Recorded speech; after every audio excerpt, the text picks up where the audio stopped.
We all know about the dangers of lightning and how we must avoid standing under trees during thunderstorms. But if you need any more incentives to remember this, have a look at this video.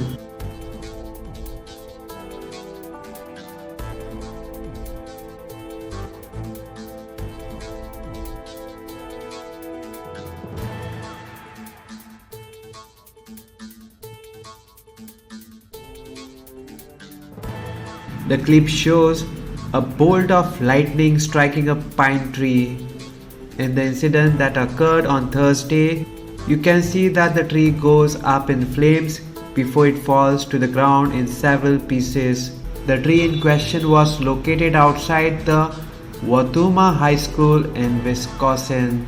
As per CNN report, the principal of the school, Jennifer Johnson, confirmed that no one was injured in the lightning strike and that there was no damage to the school.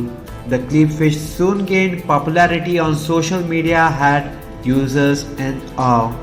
Reacting to the video, one user commented, "That is why it is never important to take shelter under trees during the rains." Subscribe to Goa First News and Entertainment channel and click on the bell icon and never miss any update.